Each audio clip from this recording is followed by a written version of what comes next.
Hey friends, today I'll show you how to install Ubuntu on your laptop. For this, you need a pen drive, which can be used as a bootable drive when you install Ubuntu.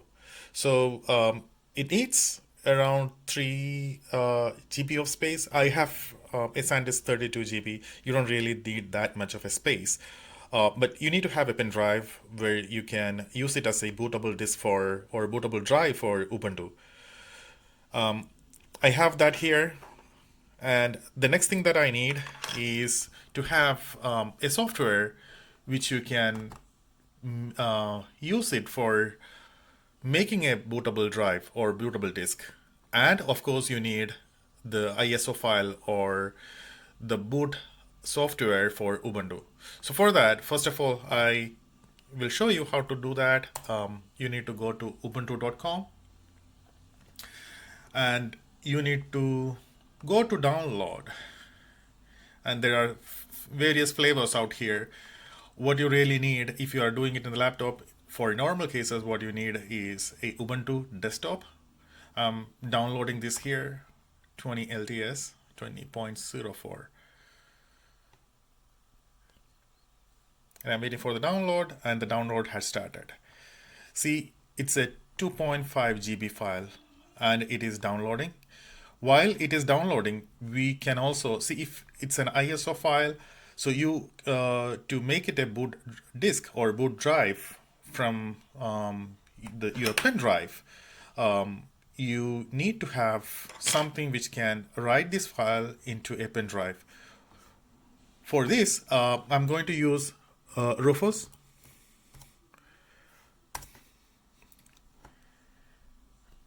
Rufus is a software which can burn your ISO or which can use your ISO into the pen disk so that it will become a bootable disk.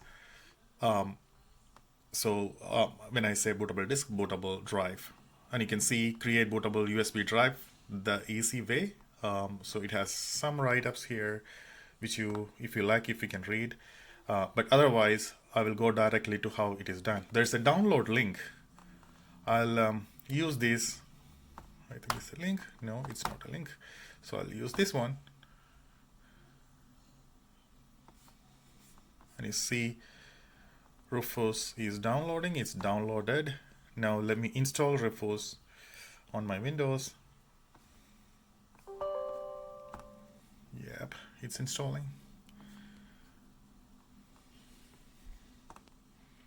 Whatever defaults.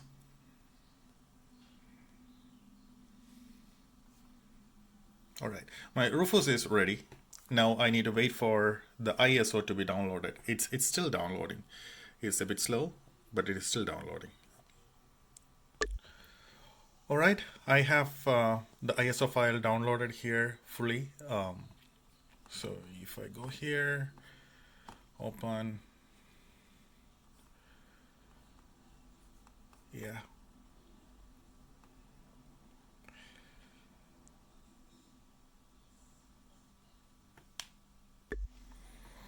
If you go to downloads, you will see the file downloaded here. The ISO file. What we need now is to get that on a USB drive so that it can be used as boot disk for this one, or boot drive. So let me open Rufus. Rufus, we already opened it before. So we can select the ISO file that we downloaded now. Open. Now let's get the pen drive onto the laptop. All right.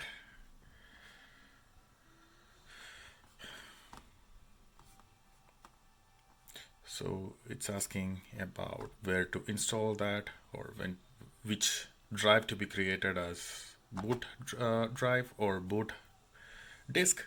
So I selected the one that I inserted just now, label E. The ISO file has been selected. Everything is set with the defaults. I am not changing anything, and I hit the start button.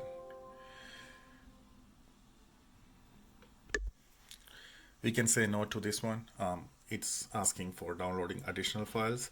But since ISO is already there, which is downloaded from Ubuntu, I'm going to select no. I'm going to start. Seems like it is not letting me, so I will say yes, and I'll go with it.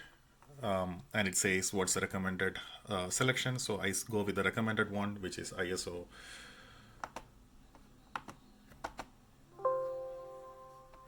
Gives the regular warning. The disk, if anything is on the disk, it will be destroyed. So make sure you are taking it pen drive which is not having any files that you need. So if you have something, copy it over, because it's going to rewrite everything that's on the drive. So it's still writing.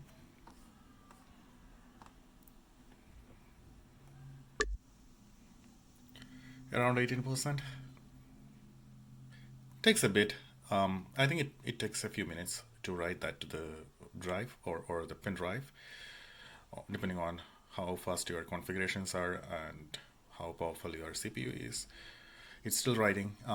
Expect a few minutes there. I'm going to pause and unpause after to make it easier. It's almost done. 84%. Almost there. And it is done. In fact, it took around 5 minutes, I think, 5 to 6 minutes to have this ready. So make sure you have enough time when you are burning the disk. But as of now, the drive is ready. My drive, when I say drive, the pin disk is ready.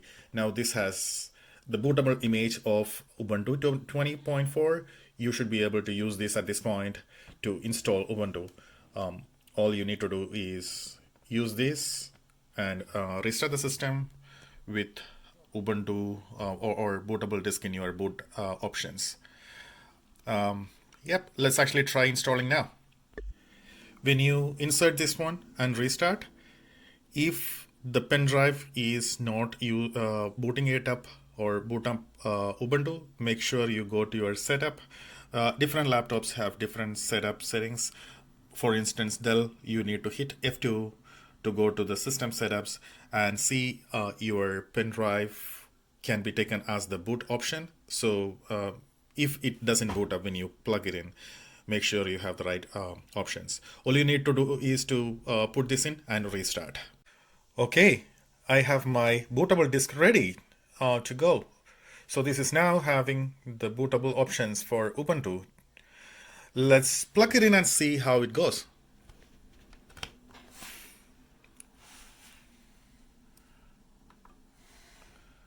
That should give me the option to boot Ubuntu.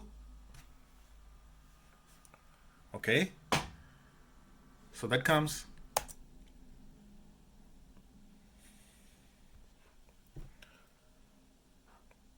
So at this point, the laptop is pulling the information from the pen disk.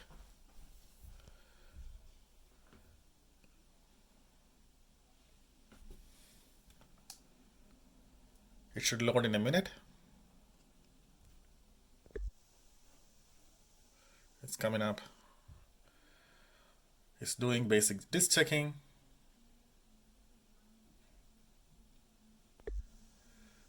%. It says Ubuntu at the bottom, so it's booting from the Ubuntu stick itself. Going on still.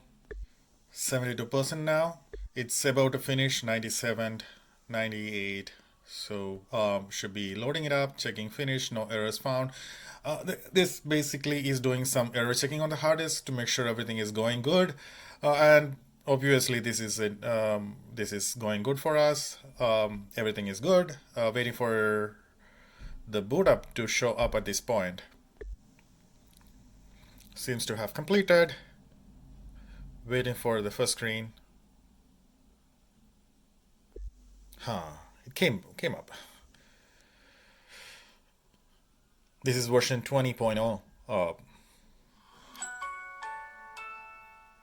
Nice little time. It should give me option to install. Yeah, coming up. Okay. At this point, I have various languages on my left side I can select from, or I can try Ubuntu. I want to install it. I need this operating system. So I'm just going ahead and saying install.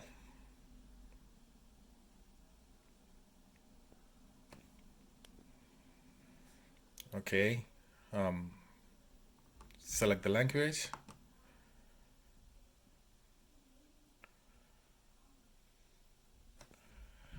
And I connect to my Wi-Fi.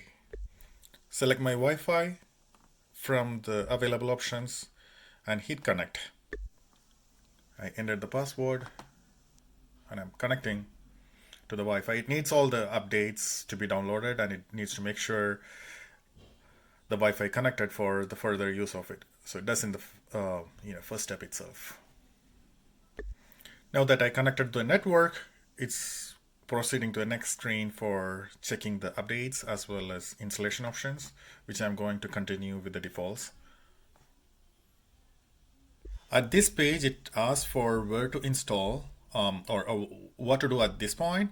If you do not have any other operating system in your computer, you should continue saying install now. In my case, I have another operating system on the same computer. I have Windows running on it. So I want to make sure I do not disturb what is actually there. So I go for something else. I'm hoping that I should be able to select a different partition to install this. I have two partitions in my hard drive, so I'm trying to get the other partition. You should be able to create a new partition here with the unused space, but I have a partition already, so I'm going to select that and install Ubuntu.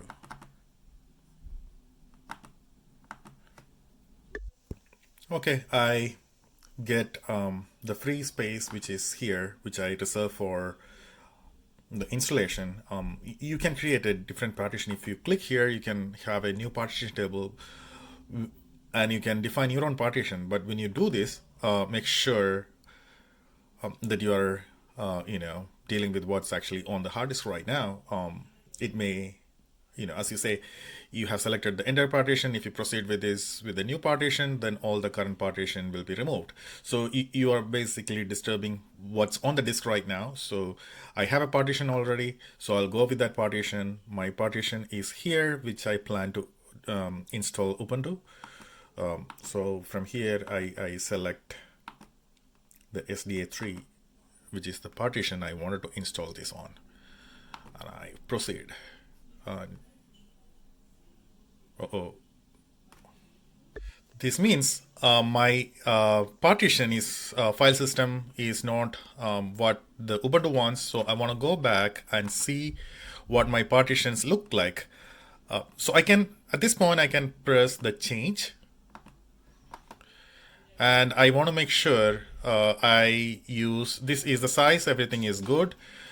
I want to use this as ext4 journaling file system. I can use ext2 or 3, but ext4 is the suggested one to use here. So ext4 journaling file system. And I want to make sure I say format partition. It was in a TFS, so it should be reformatted. And the mount point should be /. And if I say OK, hopefully that will get rid of the error. Let's see what happens. I think it is changed to ext4, so I can use this. Let me try installing into that one now, which is selected. And device bootloader is also here. It seems Ubuntu needs an EF5 system partition for its own work, which should be somewhere around 256. So we'll try to make an EF5 partition before we proceed. Let's try changing this partition, which is right now on ext4, split it up, create a new partition with smaller size, with 318,785, approximately reducing 256 from what is there, and use it as the mount point.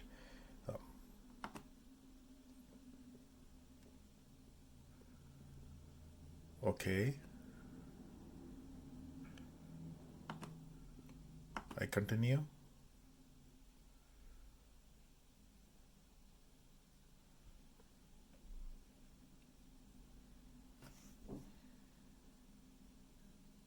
Well, that has created a smaller size, leftover free space for me to use it for swap. So let's try using the swap.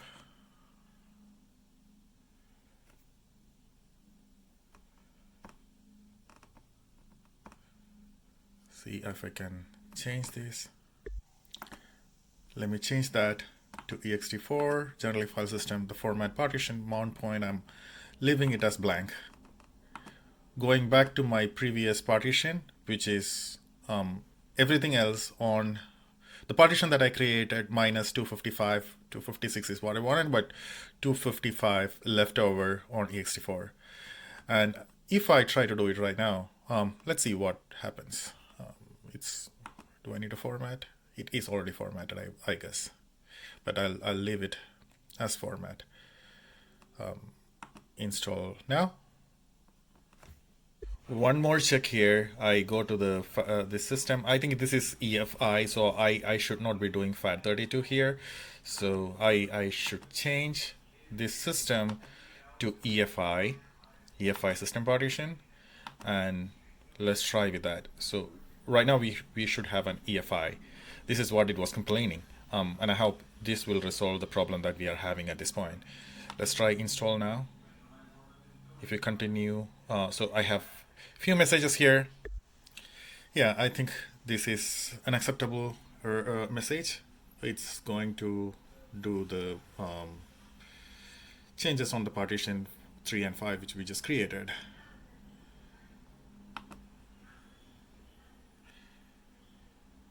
Okay, now it's starting the installation.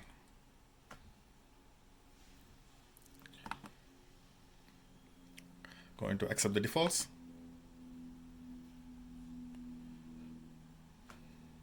You may set your computer name and your name at this point. You can use a username and password. So I'll skip this after setting this one. I can do whatever that I like. Okay, I have put my options and I can continue at this point. It will create a user in Ubuntu by that user ID, username. So it just resumes at this point, copying the files. It should take all the files into the partition that we have defined, drop everything in, and make the operating system ready. So let's wait for this to complete. It's still copying the files. I think it is going good. It finished copying the files. It's now installing. So I have different messages coming up. Just stay back until that finishes. It'll take a little while. So I'm going to kind of pause this one and come back as things are progressing. Nothing for us to do.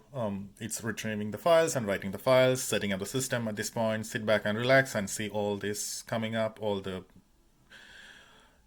notifications, all this stuffs that we need to do, we can do.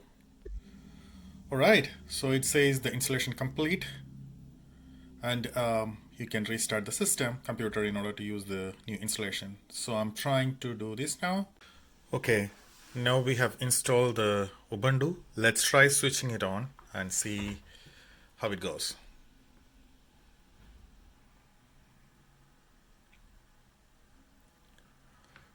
Starting up.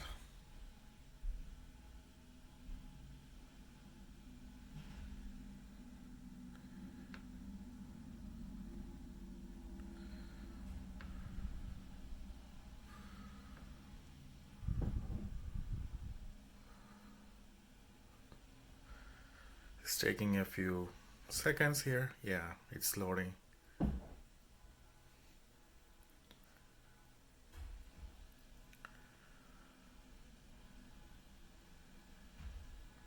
Oh, this time the new Ubuntu has the logo coming up on the startup. It's nice. I think the previous versions never had that. It's coming up. It's loading. Screen to enter the password. That I have entered the password. Try logging in.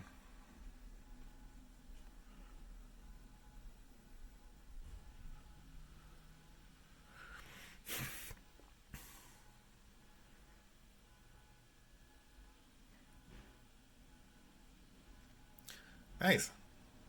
So we have our Ubuntu up and running. You can access your applications from here. You can also do customizations you want, and there we go. We can even set this Firefox browser by default. You can configure a mail client, everything. Yep, that completes the Ubuntu installation. Thanks for watching, everyone. Have a good day. Most of today's computers have UEFI, fast boot options, secure boot options to make the restart faster.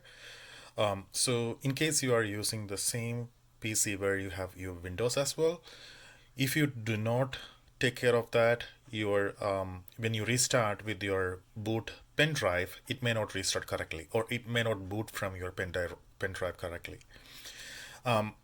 So to make sure, so what happens is that when you shut down Windows, it doesn't really kind of like shut down completely. It goes to kind of like a semi hibernate state, to make the boot faster. So when you install your Ubuntu on top of it, like this is the case where you wanted Ubuntu and Windows together on the same machine, like a side by side boot.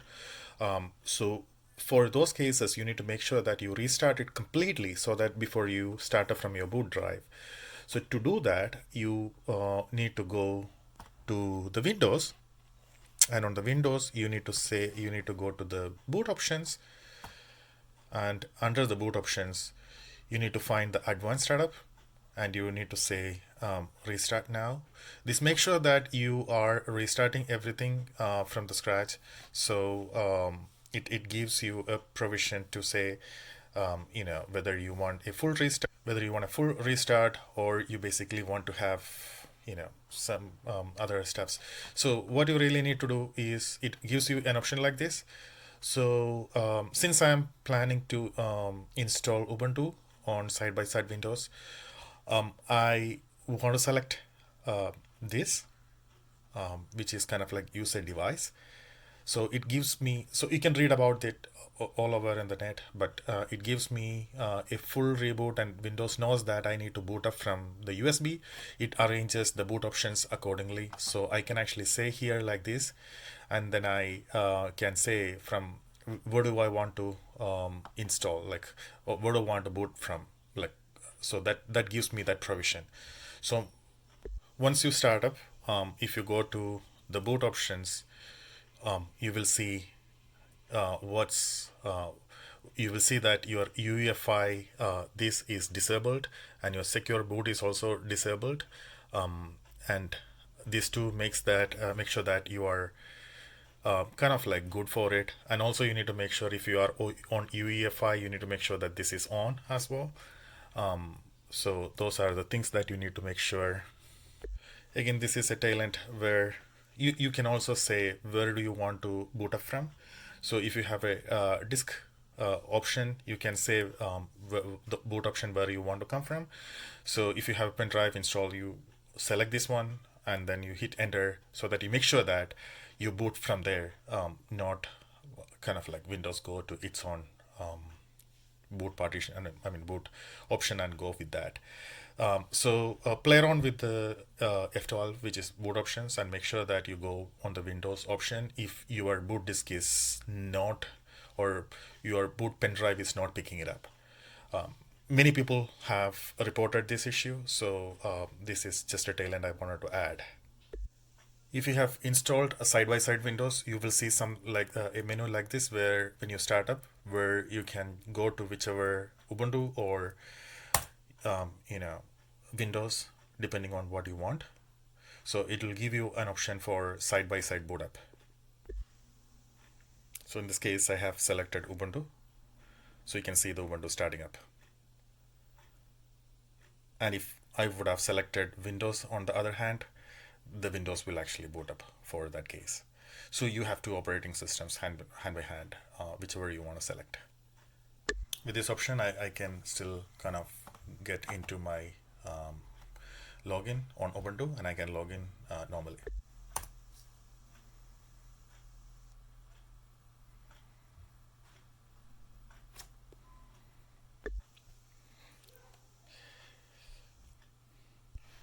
and you can go to reboot, and reboot will take you back to the same screen.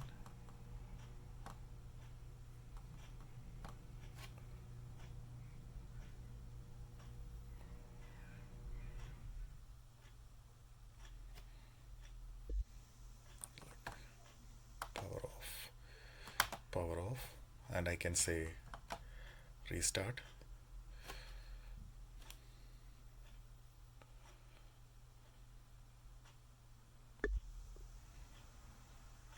And when it restarts, it will help you to the same screen. So I can say Windows in this case, and it just goes to Windows.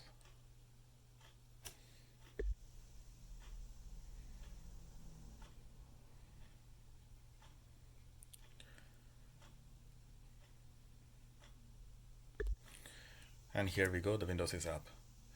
I mean, you don't have to do all these things. What I'm saying is, what I'm saying is, if you need to have a side-by-side operating system, one with Windows and one with Ubuntu on the same PC, you can do all these things. Otherwise, the previous steps are pretty clear, straightforward. Using the boot USB, you can completely install Ubuntu on your system and enjoy. Hope you like it. Thanks for watching.